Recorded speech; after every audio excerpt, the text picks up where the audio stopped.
Train का सफ़र romantic love story. आप लोगों को शायद यकीन ना हो, लेकिन करिश्मा और तरुण की पहली मुलाकात ट्रेन में हुई थी।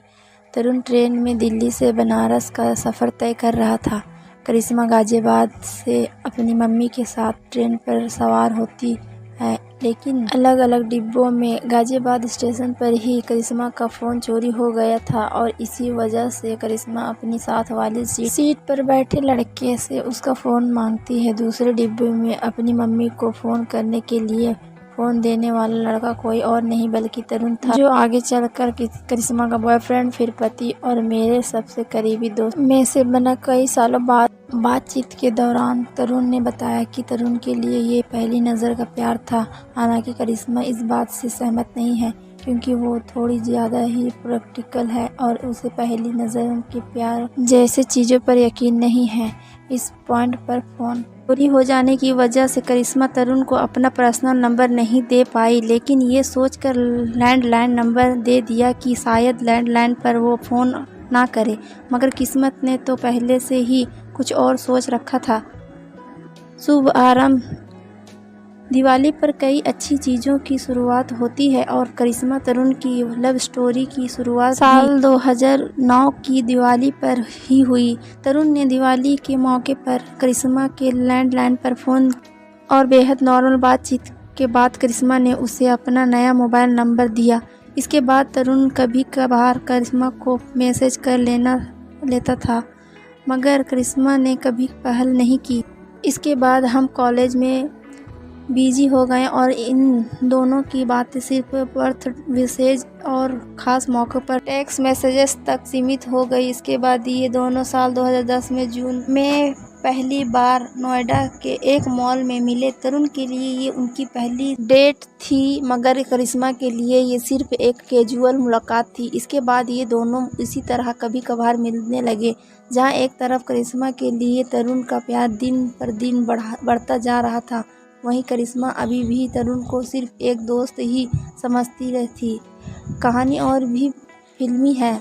देखते ही देखते हमारा कॉलेज ख़त्म हो गया और शुरू हुई इंटर्नशिप और नौकरी की तलाश। उधर तरुण भी अपने मास्टर के लिए यूएस जाने की तैयारी करने लगा, मगर वो यूएस जाने के पहले करिश्मा के साथ अपने रिलेशनशिप को ऑफिशियल करना चाहता था। मगर करिश्मा अभी भी श्योर नहीं थी। तरुण करिश्मा से जानना चाहता था कि क्या वो यूएस से लौटने तक 3 साल के लिए उसका इंतज़ार करेगी। मगर करिश्मा के घर पर उसकी शादी के लिए रिश्ते देख रहे थे, इसलिए वो ऐसी कोई कमिटमेंट नहीं करना चाहती जिसे वो पूरा ना कर सके।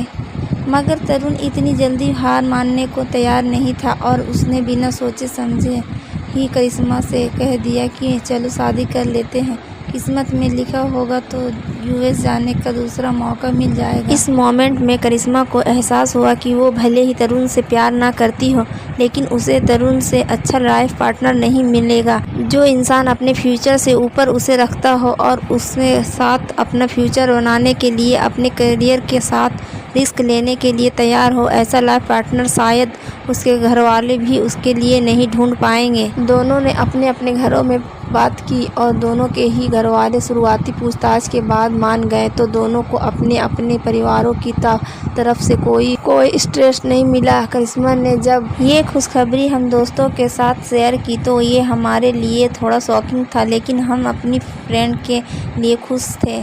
हमें पता ही नहीं चला कि ये वक्त कब और कैसे बीता, और वो दिन आ गया जब हम करिश्मा की शादी में नाच रहे थे। बीच की मेहनत शाहरुख खान का मशहूर डायलॉग है, किसी चीज़ को शिद्दत से चाहो तो पूरी कायनात उसे तुमसे मिलाने की साजिश में लग जाती है। मगर तरुण के लिए ये शिद्दत भरी चाहत आसान नहीं थी। उसने अपने प्यार को पाने के लिए काफ़ी पापड़ बेले, जिसके बारे में हमें काफ़ी बाद में पता चला।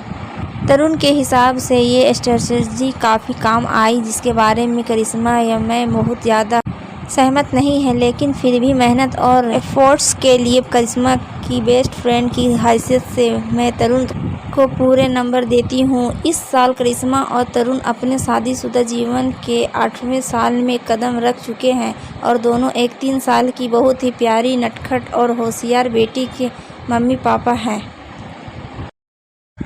खुशकिस्मत वो लोग हैं जिसे प्यार करने के बाद शादी और प्यारी ज़िंदगी बिताने का मौका मिलता है।